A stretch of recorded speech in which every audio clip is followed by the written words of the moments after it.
The Stranger by Albert Camus. Part 2, Chapter 5. For the third time, I've refused to see the chaplain. I don't have anything to say to him. I don't feel like talking, and I'll be seeing him soon enough as it is.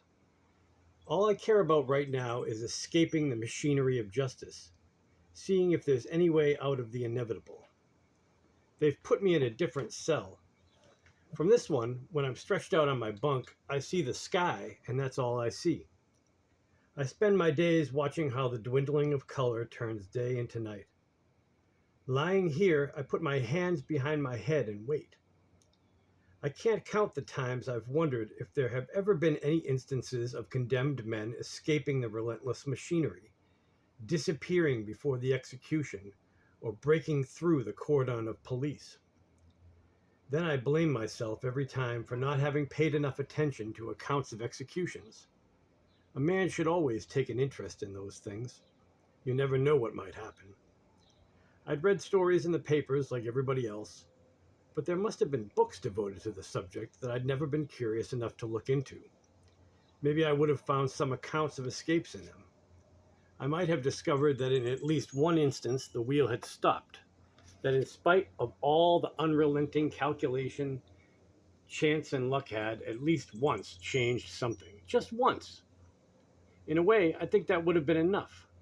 My heart would have taken over from there. The papers were always talking about the debt owed to society.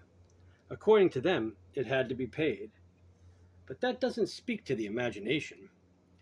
What really counted was the possibility of escape, a leap to freedom out of the implacable ritual, a wild run for it that would give whatever chance for hope there was. Of course, hope meant being cut down on some street corner as you ran like mad by a random bullet. But when I really thought it through, nothing was going to allow me such a luxury. Everything was against it. I would just be caught up in the machinery again. Despite my willingness to understand, I just couldn't accept such arrogant certainty. Because, after all, there really was something ridiculously out of proportion between the verdict such certainty was based on and the imperturbable march of events from the moment the verdict was announced. The fact that the sentence had been read at 8 o'clock at night and not 4 o'clock. The fact that it could have been an entirely different one. The fact that it had been decided by men who changed their underwear. The fact that it had been handed down in the name of some vague notion called the French, or German, or Chinese people. All of it seemed to detract from the seriousness of the decision. I was forced to admit, however, that from the moment it had been passed, its consequences became as real and as serious as the wall against which I pressed the length of my body. At times like this, I remembered a story that Mum used to tell me about my father. I never knew him. Maybe the only thing I did know about the man was the story Mum would tell me back then, that he'd gone to watch a murderer be executed. Just the thought of going had made him sick to his stomach, but he went anyway. And when he came back, he spent half the morning throwing up. I remember feeling a little disgusted by him at the time, but now I understood. It was perfectly normal. How had I not seen that there was nothing more important than an execution, and that when you come right down to it, it was the only thing a man could truly be interested in? If I ever got out of this prison, I would go and watch every execution there was.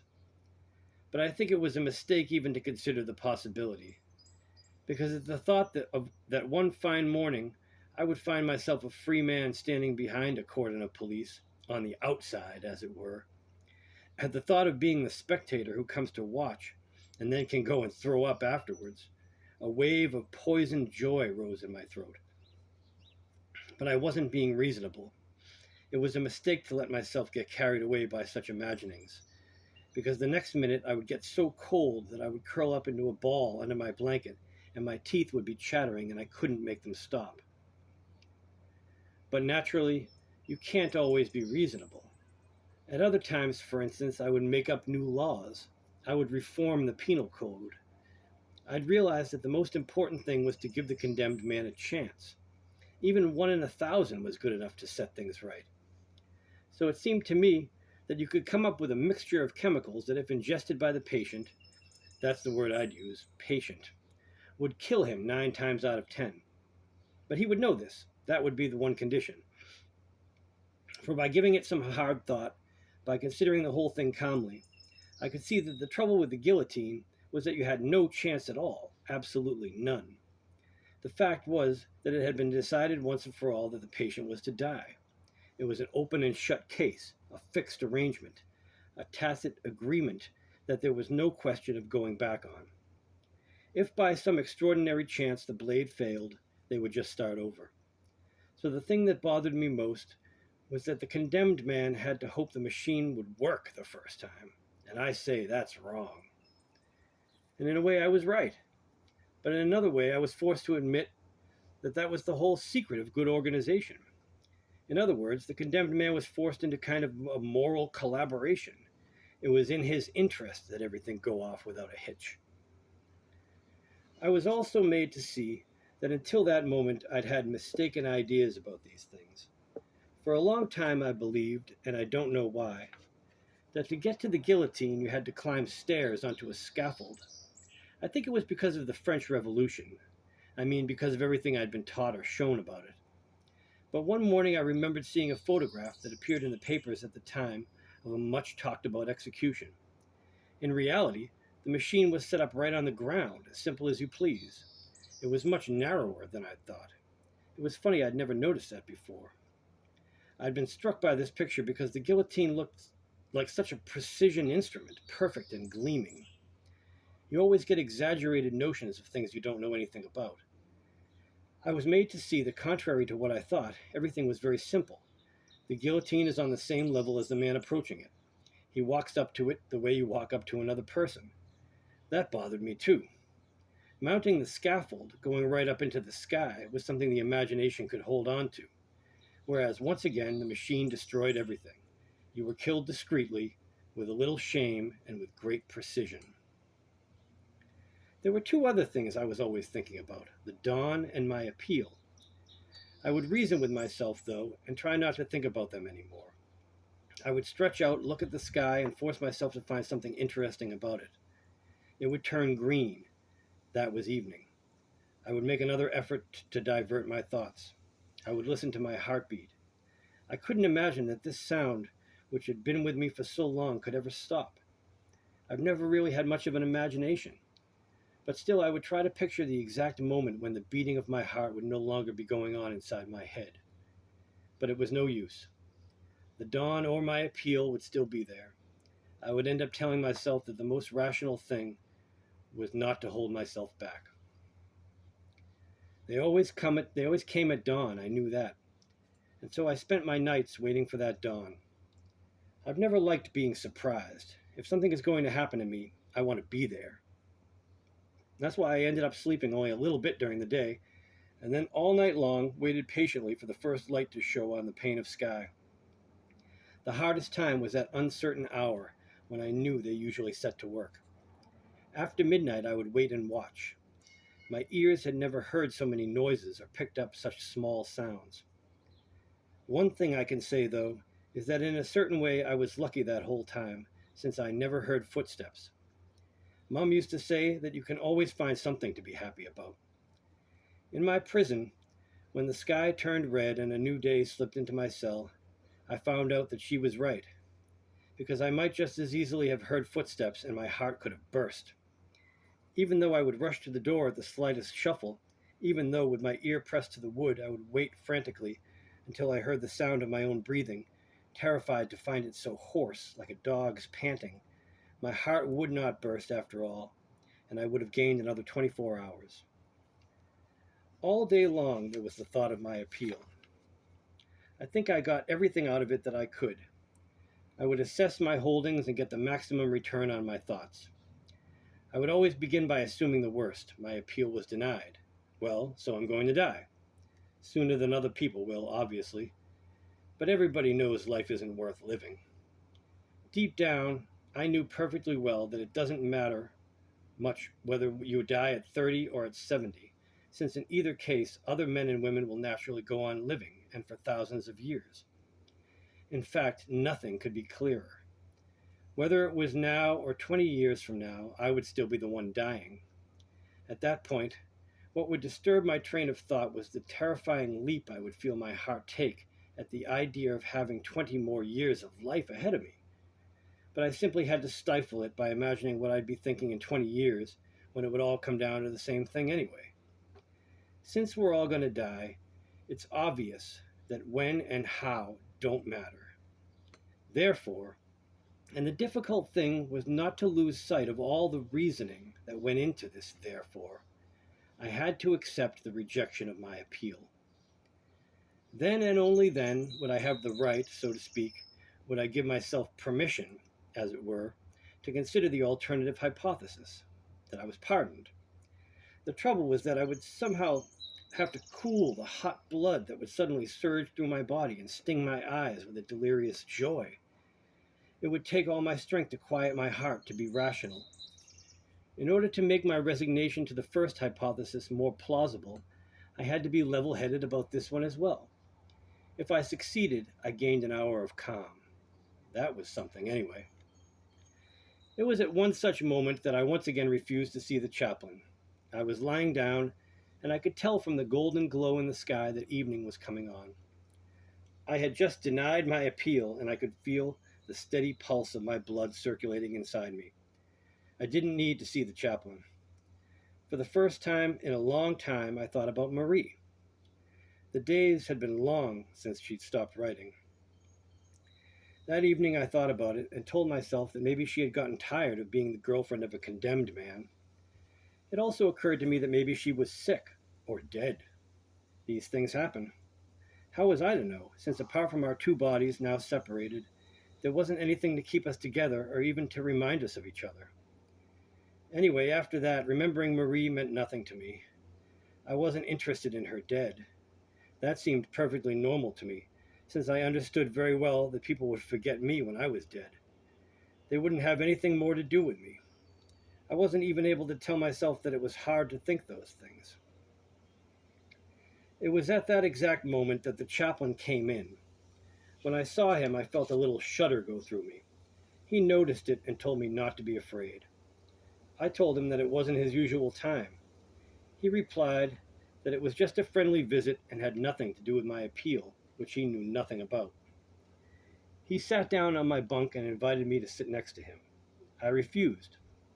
All the same, there was something very gentle about him.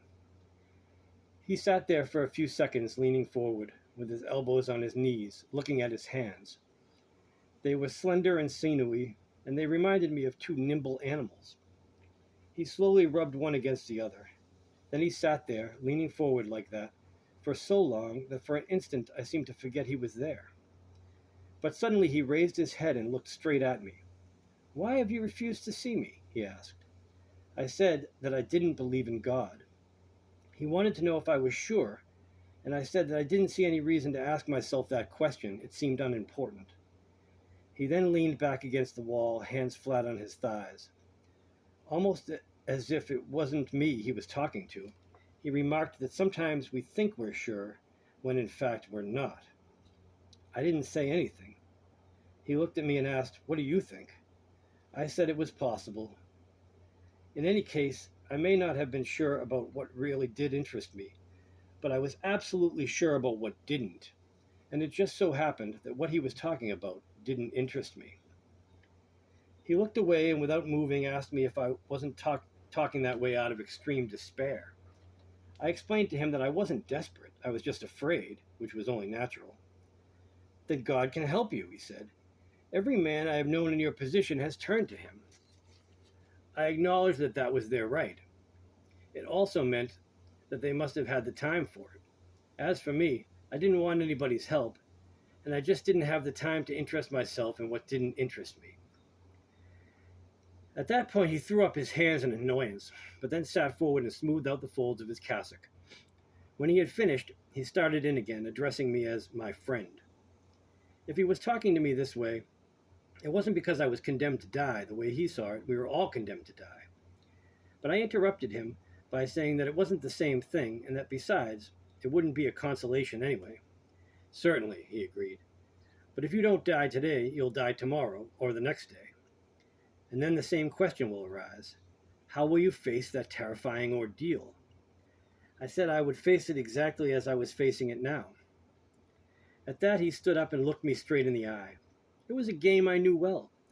I played it a lot with Emmanuel and Celeste, and usually they were the ones who looked away. The chaplain knew the game well, too. I could tell right away. His gaze never faltered. And his voice didn't falter either when he said, "Have you no hope at all?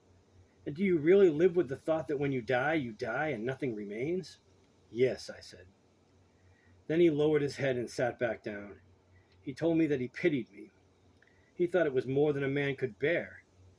I didn't feel anything except that he was beginning to annoy me. Then I turned away and went and stood under the skylight. I leaned my shoulder against the wall. Without really following what he was saying, I heard him start asking me questions again.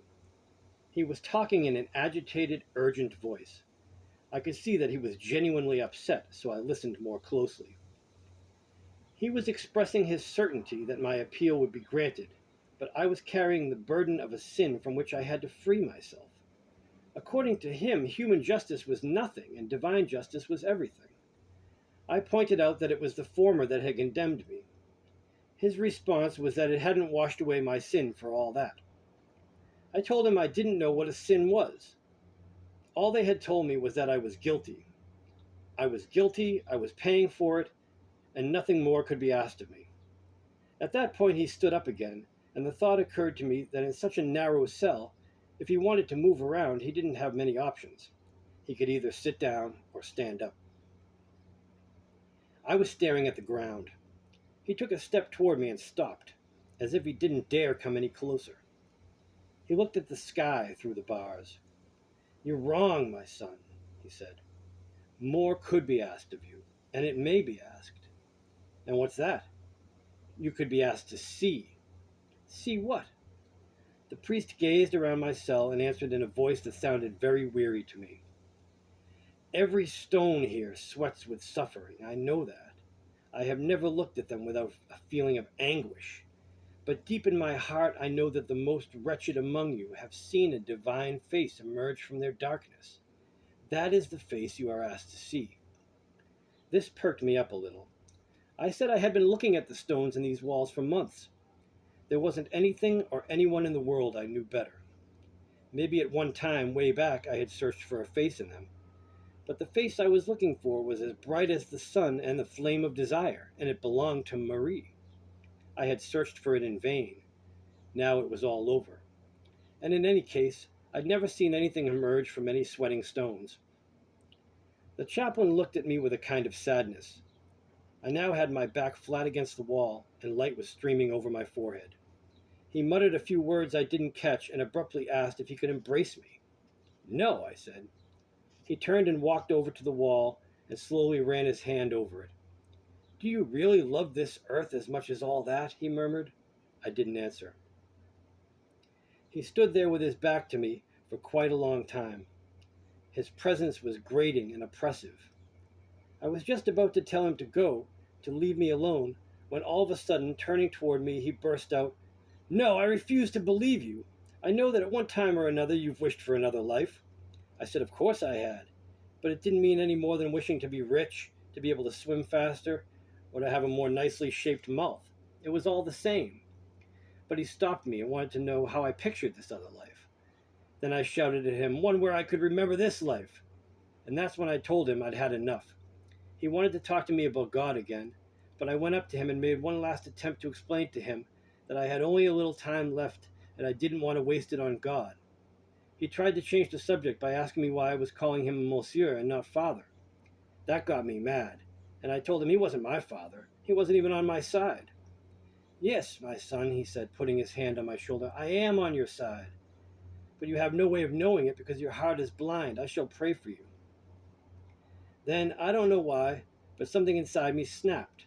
I started yelling at the top of my lungs, and I insulted him and told him not to waste his prayers on me.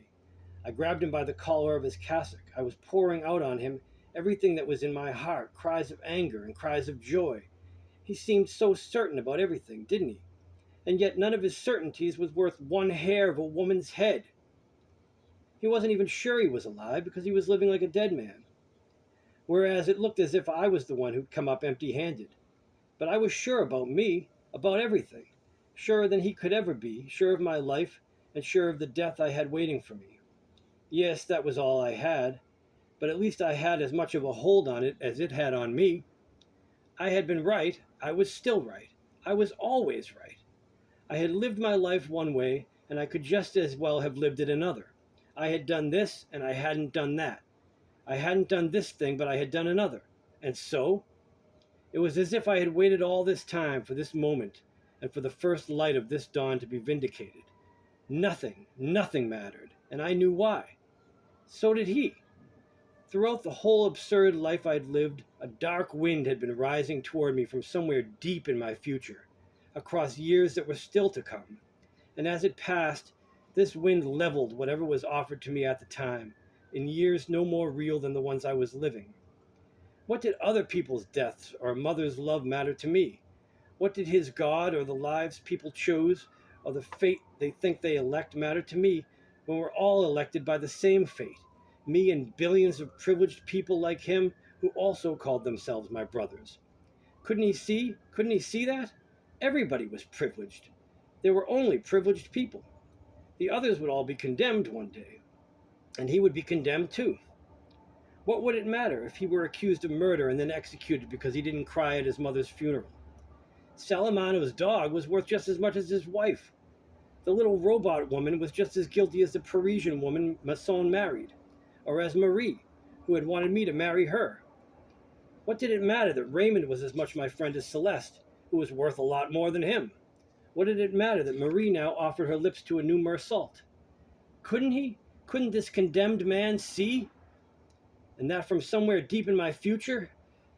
All the shouting had me gasping for air, but they were already tearing the chaplain from my grip, and the guards were threatening me. He calmed them, though, and looked at me for a moment without saying anything. His eyes were full of tears. Then he turned and disappeared.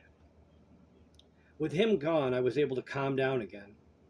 I was exhausted and threw myself on my bunk. I must have fallen asleep because I woke up with the stars in my face. Sounds of the countryside were drifting in. Smells of night, earth, and salt air were cooling my temples. The wondrous peace of that sleeping summer flowed through me like a tide. Then, in the dark hour before dawn, sirens blasted. They were announcing departures for a world that now and forever meant nothing to me. For the first time in a long time, I thought about Mum. I felt as if I understood why at the end of her life she had taken a fiance, why she had played at beginning again. Even there, in that home where lives were fading out, evening was a kind of wistful respite. So close to death, Mum must have felt free then and ready to live it all again. Nobody had the right to cry over her. And I felt ready to live it all again too. As if that blind rage had washed me clean, rid me of hope.